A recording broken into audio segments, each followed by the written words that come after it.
Delmarva Today with Don Rush.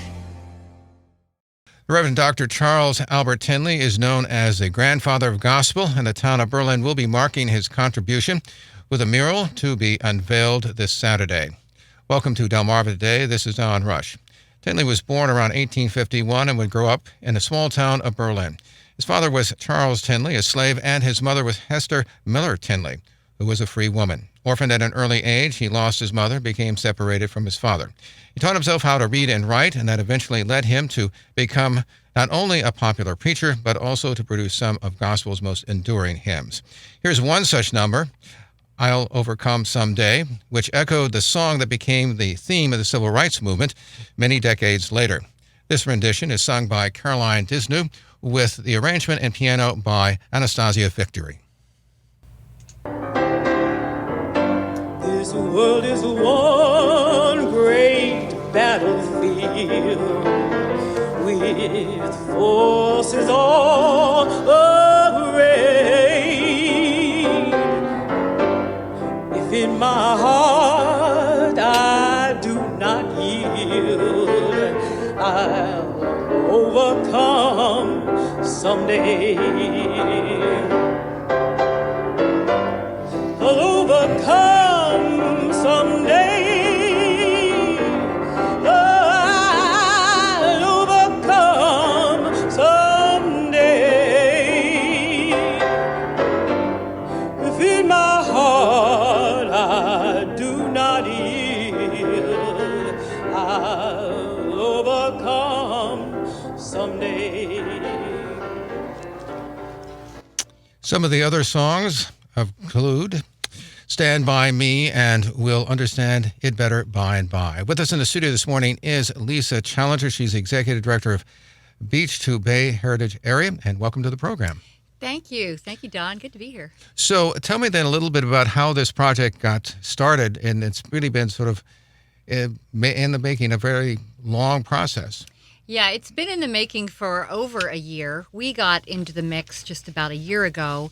We had decided to apply for some grant funding to really expand and do a better job at telling the African American heritage story of the area. And Charles Albert Tindley was a huge part of that. So part of the grant that we got from Rural Maryland Council was to create a mural and to put some interpretive signs at various significant African American sites, and then tie all the sites on the Lower Shore together with a self-guided driving tour through the Beach to Bay app and a actual brochure of the driving tour. So it's part of this bigger picture, but the mural had taken hold even before we got involved. This just provided the funding to really get it started.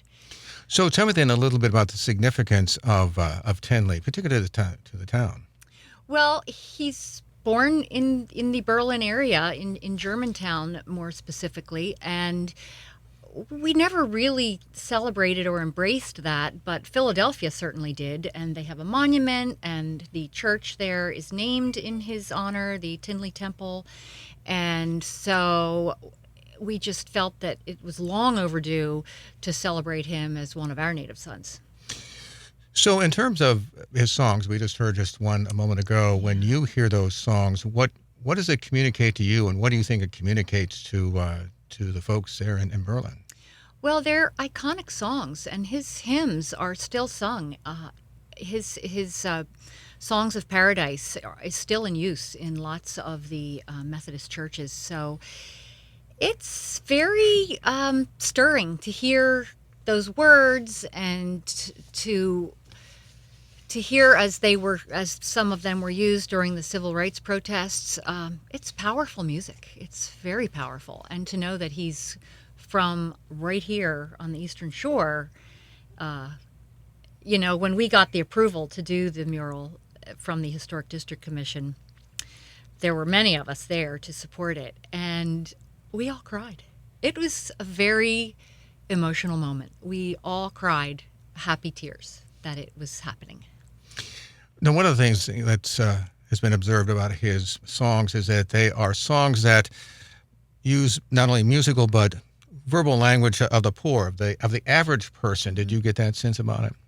Sure, because those were his humble roots, and he did not just skyrocket from his humble beginnings, but worked very hard and did lots of labor and was the janitor actually of the church where he later became the minister for. So yeah, I think they reflect his roots and his journey in life.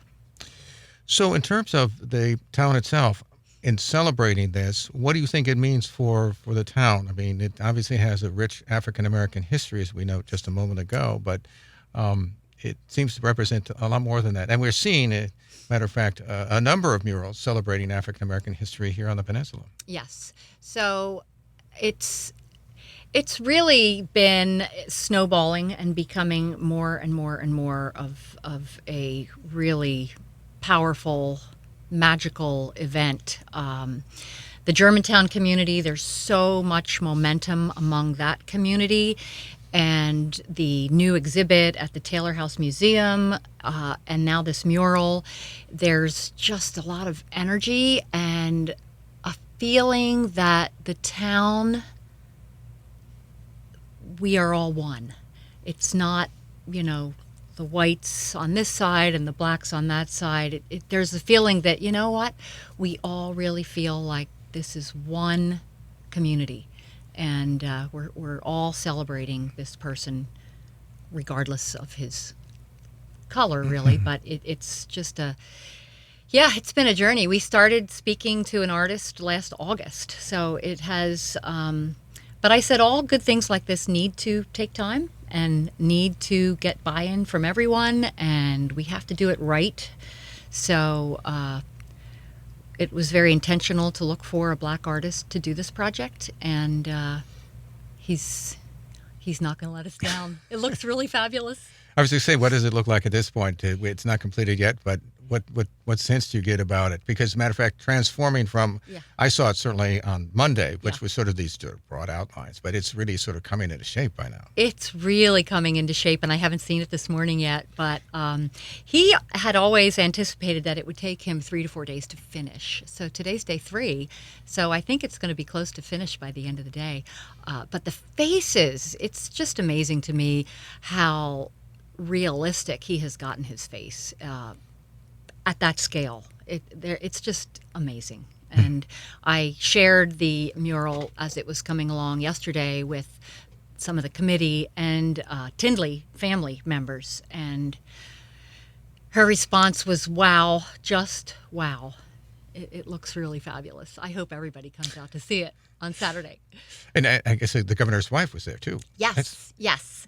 So the governor and his wife, he was here for the Maryland Municipal League in Ocean City, and her office reached out to the Ocean City Center for the Arts asking, what she could do while she's here. And Rena reached out to me and to Ivy Wells, and I said, this mural. So the rain did cooperate a little. We had a nice, it had just started to stop when Yumi arrived, and she got to meet the artist and talk a little bit about his background, and got lots of pictures, and it was very exciting. And tell us then a little bit about the artist and how he was chosen. So we found him online, actually, through some articles of some other work that he was doing, and he was relatively nearby in the D.C. area. And we thought, I'm just going to pick up the phone and call this number on the website, not ever expecting for him to pick up. And he picked up immediately, and he loved the project instantly and was really appreciative of the fact that I guess a lot of folks go with more digital art, and he loved that we were still looking at the real art and the artist, and not just putting something up that is digitally done. So he was always very excited about it, but as I said, those conversations started in August, and it took until now to actually get going, but the support has been just tremendous. It's just been really overwhelming. Well, we've been speaking with Lisa Challenger. She's executive director of Beach to Bay Heritage Area, and we appreciate you stopping by and chatting with us this morning. Thank you so much. So glad to be here. The artist for the project, Jay Coleman. He's a muralist, painter, and sculptor based in Washington, D.C. He specializes in realistic and arbitrary color murals, many of historical significance. We caught up with him earlier in the week as he worked in the hot sun laying out the images that would adorn the wall of the building in Berlin. I hope that this mural, because it's on a historic site, because it's a historical mural of some significance, it's not just the aesthetic of art. It has a purpose, it's functional art, and hopefully it will be here to educate people about this man that we're commemorating, and also show people that, you know, some important people come from Berlin. You know, we have to recognize that too. So I'm just very, very gracious and thankful to be here. And I hope that it turns out as well as we can make it. You know, I'm looking forward to seeing what it looks like. These are always the hardest parts when it's sketchy and people are like, well, that doesn't look like a face, you know. But we're going to put it all together, and hopefully, I think the unveiling is Saturday, so we've got to get it done. So we'll be out here. So what did you learn about Tindley? What was inspiring to you, and how did that influence what you're putting up on this wall? Well, I think his reach, my grandmother was a concert pianist and composer, first woman of color to have her own radio show in Pittsburgh. So, you know, when you're looking at people that are creating first and trailblazing in the things that they do, especially in the arts, especially at a time when, you know, it was very difficult to function or to even move about unless you were a reverend. You didn't really have the bandwidth to go from town to town in a lot of places unless that was your calling. So, you know, his legacy is very, very strong. So I listened to some of his music. I read books. I read the children's book that was about him. I just chocked myself full of as much information as I could so that it could influence every stroke and kind of direct my hand in the design process and then also in the application process. What struck you about his music? I think it was simple, but it was profound. I think, you know, as I get older, I try to use fewer words, you know, and I think when I think of music like jazz, the older the musicians get, the fewer notes that they have to play to get their point across. And Tindley's lyrics and music were very, they were inspirational. They are inspirational. And simply put, so it wasn't out of the common person's purview to understand the lyrics. It you know, so it had a far larger reach, and I think that's significant. The fact that these hymns are still being practiced and sung today, that's significant. It's too easy to kind of wash out history, and right now we're dealing in a time that is very ahistorical.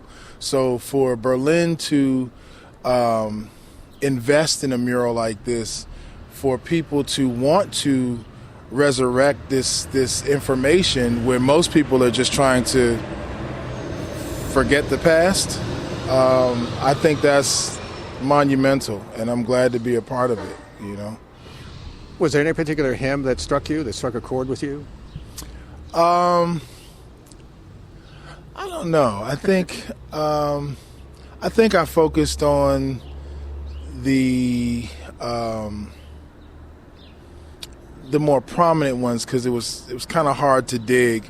Right. But you know, originally we had "We Shall Overcome," you know, embedded in some of the design here, and people thought that was a little abrasive, so we took the hymn and chopped it up because it wasn't "We Shall Overcome as we know it." Right. But I've taken some of the lyrics from the hymns and chopped them up, and you know, I'm just excited because I'm a history buff.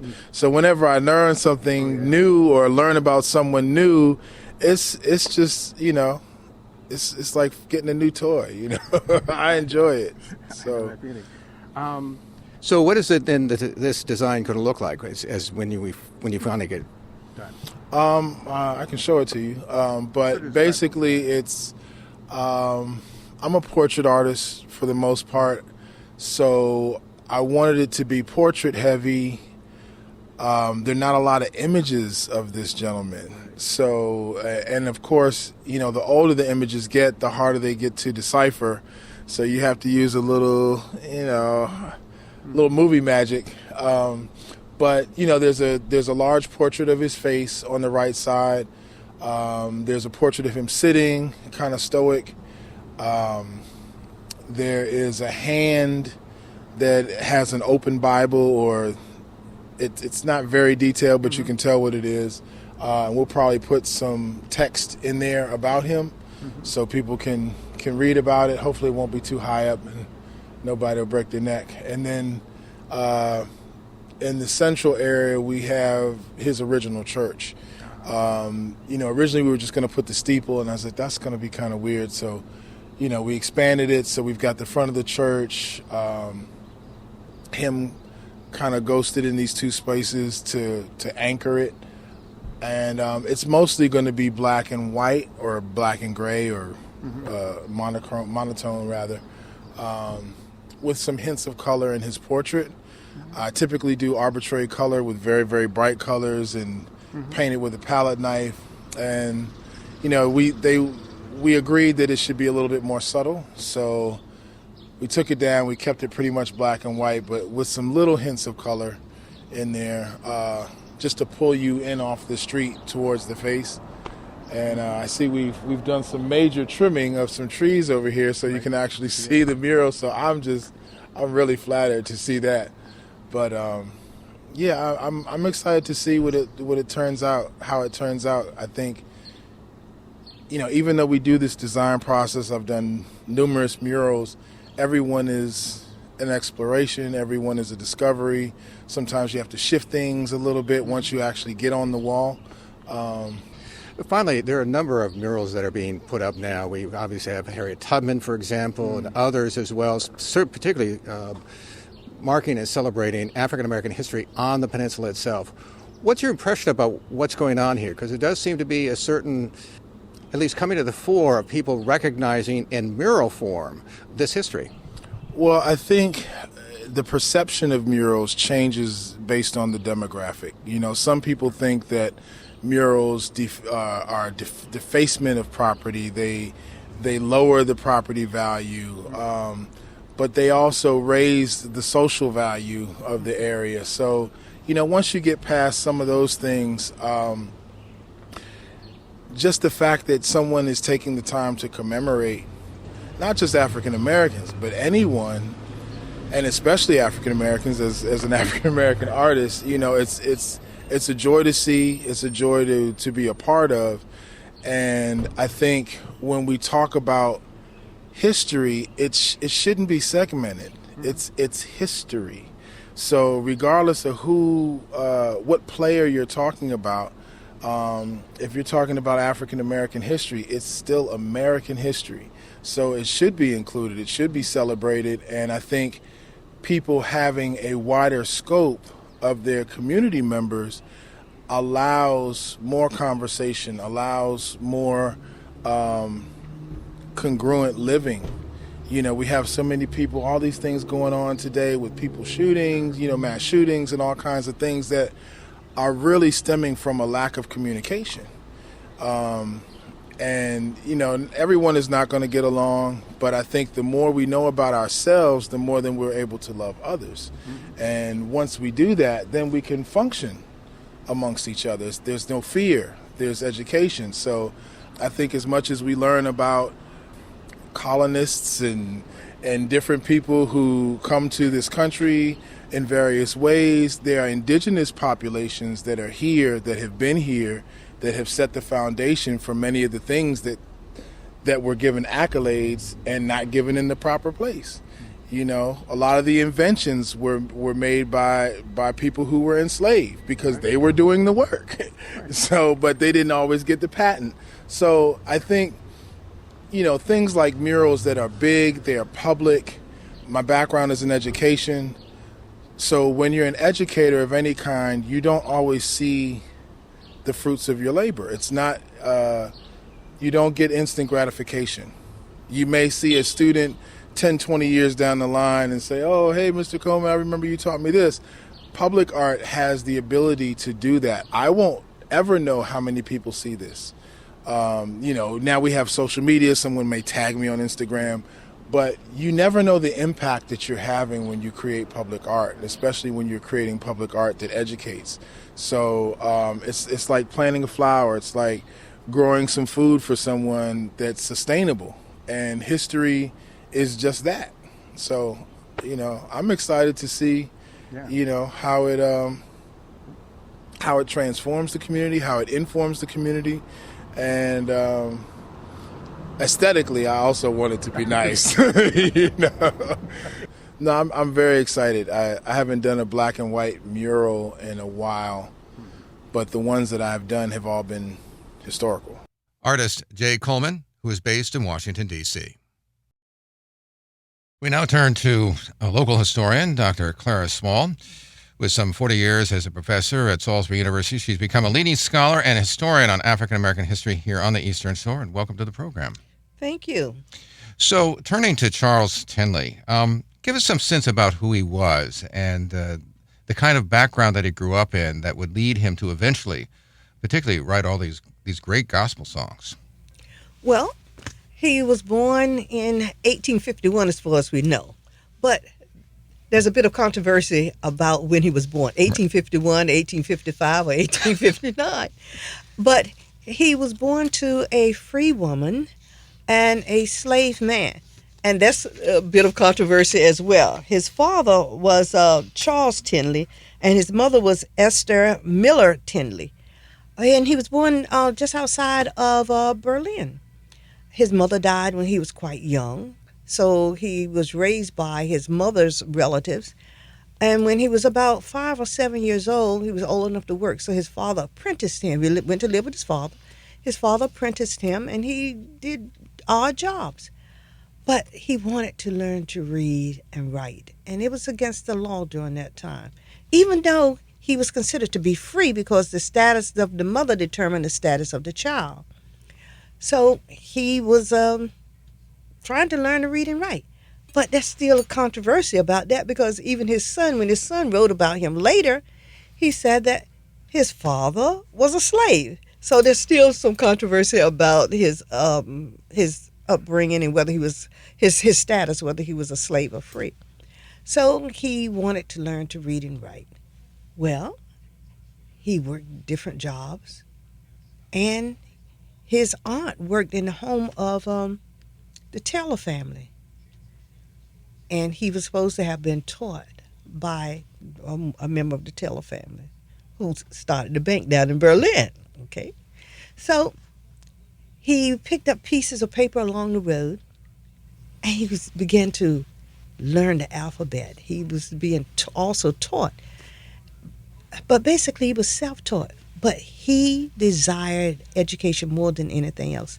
So what did he do? He walked 7 miles each way to where Taylor was, who tried to help him learn to read and write.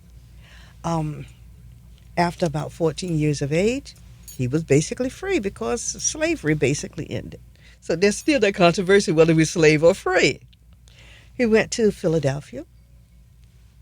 He worked as a sexton in a church. A sexton is basically a janitor. There was a reason why he chose that job.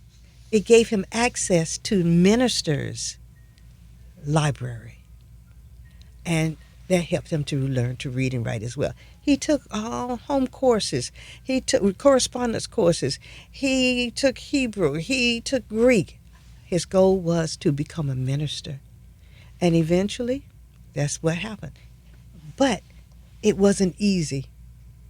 It wasn't easy because working as a sexton in the church, some people said, We don't want him to be our minister. But he proved to be very, very helpful to many people in the community. And a lot of people from this area went to Philadelphia, and they became a part of the church. And he moved from one church to another. People really understood just what a wonderful person he was. And the fact that he was charismatic, other people gravitated towards him. So he was ordained, went to this church and that church, even out here in Pocomoke, Odessa, Delaware, Wilmington, you name it. He was a builder of churches. He built Tindley Chapel in the Pocomoke area. People began to recognize what a fantastic person he was. And in his sermons, he began to incorporate some of the songs he began to write. But what was even more important was that he was a person of the community. He built several churches because people began to gravitate towards him so much that the membership simply grew and grew and grew, and the churches became too small, so he began to build larger and larger churches. At one time, he had around 12,500 people, one of the earliest mega churches that we know of. But people gravitated towards him, and he opened the church when it was inclement weather, and moved the chairs so that people had a place to stay. He fed the homeless. He found clothing for people. He worked within the community, and one of the individuals that he was very close friend with was the owner of Horn and Hearted restaurants. So when the restaurants closed, they had trucks, took the food from in the trucks over to the church to help him to feed people. He protested against the Birth of a Nation movie that came out in 1915. He worked with people in the community to help them to find jobs. He helped to open loan organizations for people to improve their credit and get homes. He did so many things within the community that people basically loved this man, and they supported his ideas. He did so many things that people simply said, this is a man that they could depend upon. Do we have any sense, by the way, about what his sermons were like? Oh, my goodness. His biographer wrote about the sermons and how so inspirational they were. And then as a part of his sermon, he began to include part of the hymns that he began to write. His hymns were about everyday life, and they were designed to inspire people. I wish I could have heard some of them. From what I've heard and what individuals have written about him, I wish I could have heard. Yes. So he makes this transition in terms of writing these hymns. Tell me a little bit about the character of those hymns, because they've been described as being able to talk to people, regular people, that there wasn't high-toned kind of language. Yeah. Right, but rather he used regular images that they could connect to. Oh, yeah, such as not having enough food to feed your family and having a child die as well. So he said, and then a person came by the next day and brought food and helped to provide for the family for the child to be buried. And the Lord would make a way somehow. That was one of the songs. Oh, yeah. And it's so much that this man wrote about that the ordinary individuals could see that he was concerned about them, their ordinary lives, their things that would inspire them to continue to work and move forward. Yeah. Do you have a favorite hymn? The Lord will make a way somehow. When things get really crazy, yes.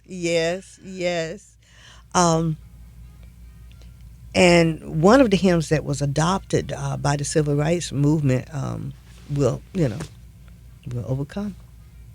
We'll overcome. And each time that he wrote a song, you could see something out of his life, something out of his experience that was inspiration for others. Because it seems to me like, for instance, the song you mentioned a moment ago, that the song, at least I've heard it, it speaks of it as an individual. I will overcome. Yes. And then, but in the 1960s, it becomes not just an individual, We but share. entire community. Yes. And community, nation, and inclusive of all people. And the idea is to inspire you. Okay, let's continue to work together. Let's continue to try to do what is necessary to make this world a better place. We'll overcome someday. So we're going to have this mural in Berlin. downtown Berlin. Yes. What do you make of that? What's your? Oh, gosh. It should be an inspiration to everyone. From what I've seen of it, Lisa Challenger and the Beach to Bay Committee, and of course I'm on that too. All of them, right? And it's supposed to be inspirational for people in the community. And it's not about just one group of people. It's about the community coming together. It's about inspiring people to work together to be better. And that's what it is, basically. And also to honor a native son, to honor someone from the community who moved to another area, but he didn't forget this area because he would come back. And he was still encouraging people to go forward, to persevere and try to make life better for all. Do you think enough people know about him? They have heard his songs. They have read and sang his songs. Now, you might forget the fact that he has done everything within the community to help people in Philadelphia. He established churches, but they'll never forget his hymns. They'll never forget his hymns. And one hymn was adopted by a group in the 60s. And everybody has heard it and sing it from time to time. By the Drifters. And I forgot, Stand By Me, by Benny King and the Drifters. People have heard that 50 million times. Yeah. Well, we've been speaking with Clara Small. She's a local historian here on the Eastern Shore about Charles Tindley, not only a great preacher, but also the author and perhaps grandfather, they say, of gospel as well. And we appreciate you taking the time to stop by. We also, earlier in the show, talked to Jay Coleman. He was the muralist who has painted the great mural. And, of course, Lisa Challenger, who's executive director of the Beach to Bay Heritage Area. And we appreciate all of those folks coming and talking to us about this fascinating mural. This has been Delmarva Today. Oh, yes, go ahead. Something else. There's an exhibit at the Taylor House Museum That's right. Reverend Dr. Charles Albert Tindley, and it's open. And we worked on that as well and tried to include as much information as we possibly can, because that is still a part of the Berlin area, still a part of the Eastern Shore, and that history has to be known, and it has to be taught, and it has to be spread. And it's collective history. It's not just of blacks. It's about history of the Eastern Shore. Well, that's something, as a matter of fact, and they have a number of actually exhibits there, including that one. Yes, that, yes. that- Isaiah Fassett, the Burdell family, yes. So people should stop by there after they see the mural, right? Yes, that's the idea, because it's in the same area. You can walk from one place to the other. That's right. And the idea is to try to get this history known, and for people to visit the area, because this is one of the richest areas in the country in terms of African American history and American history. They cannot be separated. That's true. Well, Clara, we appreciate you stopping by. No problem, no problem. This has been Delmarva Today. I'm Don Rush. Thanks for listening.